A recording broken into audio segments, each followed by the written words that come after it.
Hello class 8.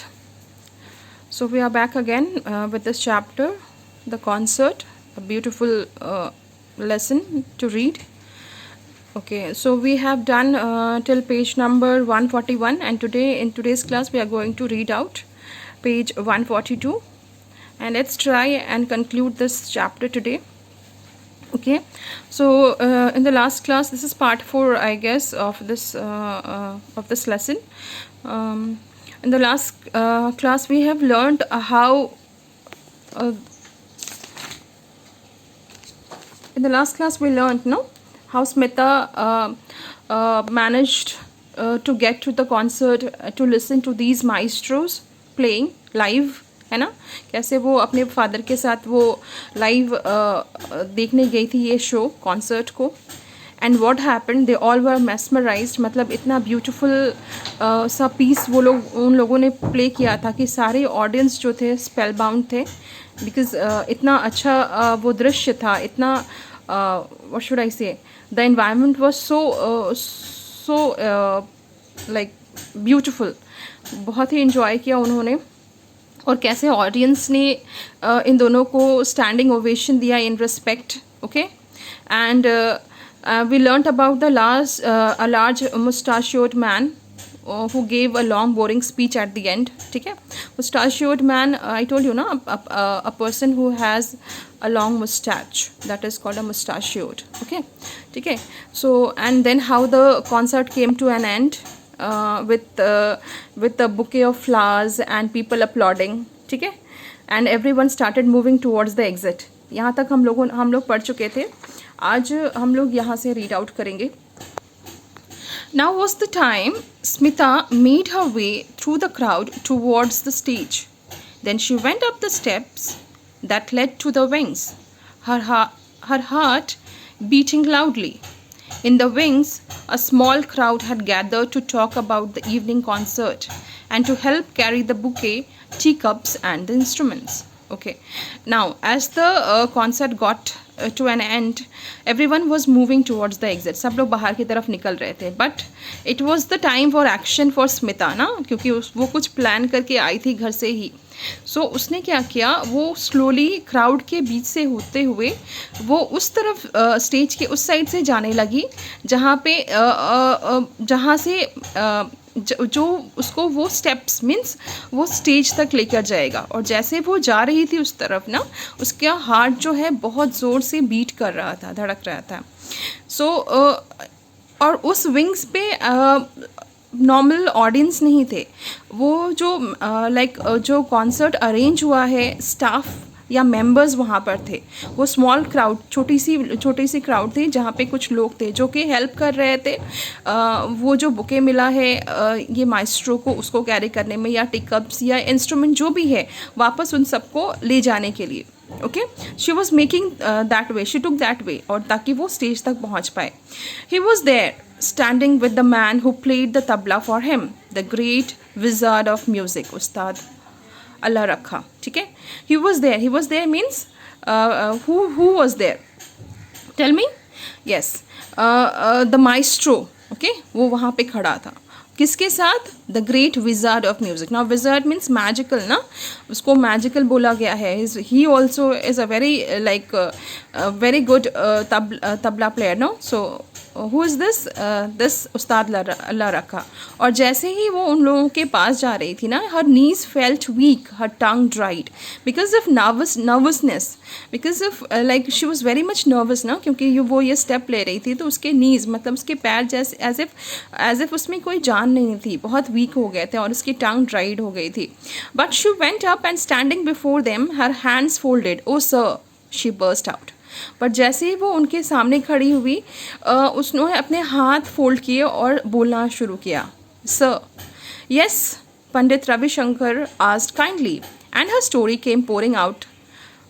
The story of her brother who lay sick at home and how he longed to hear him and Ustad play. Okay, now जैसे ही उसने बोला sir, तो पंडित रविशंकर ने उसको kindly reply किया yes.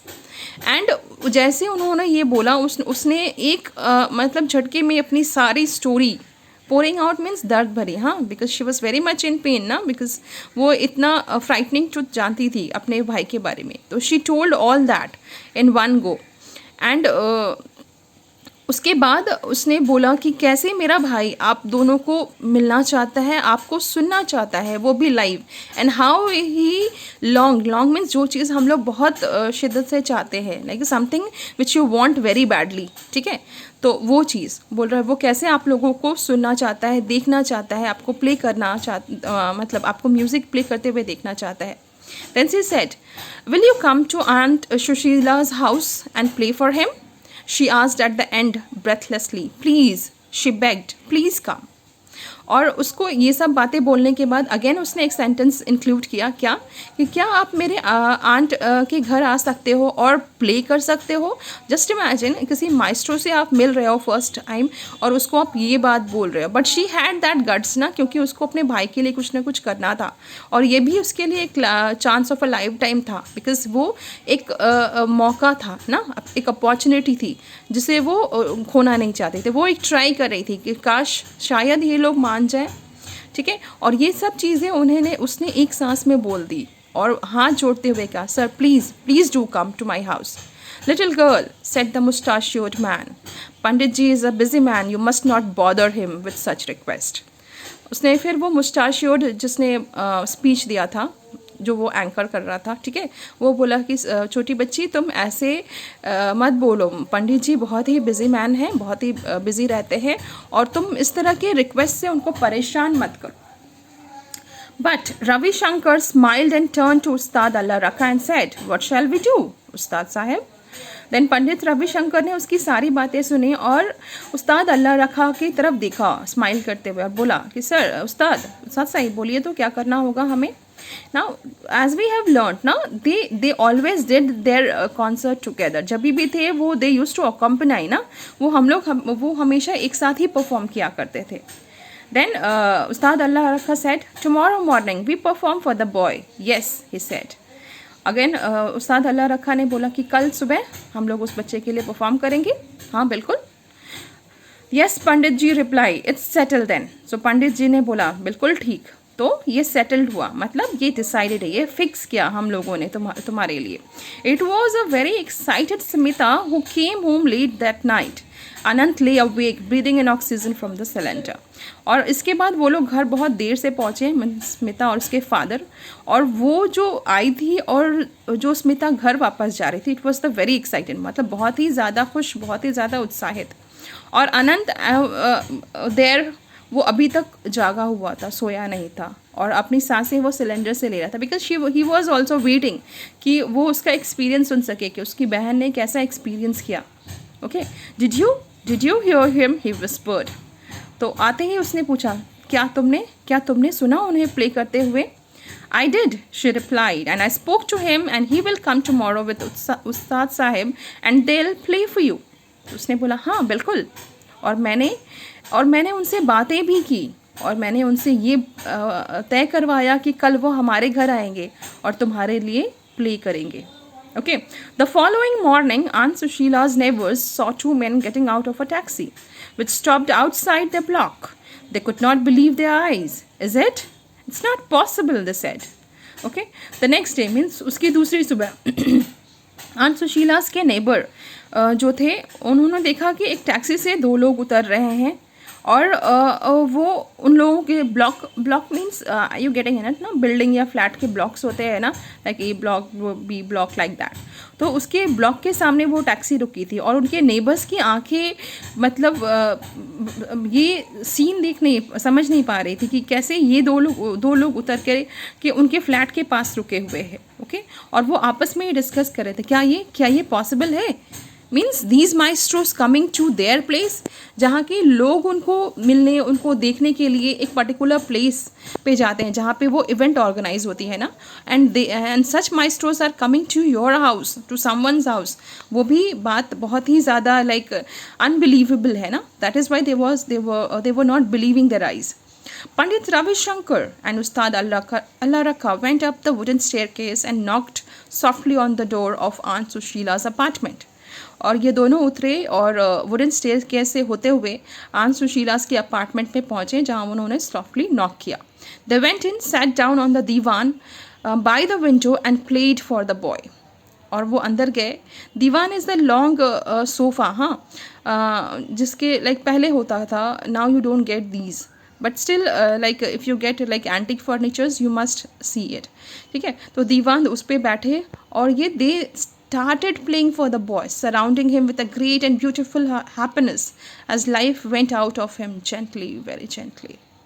Okay, और उन लोगों ने जो प्ले किया, that music they played for this little boy. Okay, उसने उस घर को, उस माहौल को एज इफ एक खुशियों ने चारों तरफ से घेर लिया हुआ था. And life went out of him gently, very gently. This line is very like emotional. Okay, and why this chapter has and on this particular line. ठीक है, लाइफ जो है धीरे धीरे धीरे निकल गई, means went out of him, means Anant died that day as if he was waiting for this. Okay, as if वो उसने बोला था ना, ये chance of a life time है. उसकी सारी परेशानियाँ, उसके सारे दर्द, उसकी सारी तकलीफ उस दिन slowly slowly but with happiness, खुशी के साथ निकली, है ना. मे बी वो survive, because doctor has already told ना कि वो अब सर्वाइव, ज़िंदा नहीं रह पाएगा. शायद ये दिन नहीं होता तो उसकी लाइफ जो एंड होती है वो काफ़ी तकलीफ़, काफ़ी दुख में गुजरती. लेकिन because of these two maestros, because of his wants, his longingness, ठीक है, जो उसकी चाहत थी वो पूरी हुई. इस वजह से उसकी लाइफ जो मीन्स उसकी डेथ हुई वो बहुत खुशी हुई. he passed out that day but he was very happy. okay, so ये सबको नहीं मिलता, but that death which he got was very beautiful for him. I hope you have understood this whole story. It's a very emotional part, very interesting. I find it out. I don't know how you all have felt. So we have come to an end of this chapter, and what else? Please go through the chapter thoroughly. Don't miss out any of the lines because you get inside question and answers, right? Okay, so यहाँ तक तो हमने complete करा है. बाकी जो भी exercises है will do it together, but try and do on your own.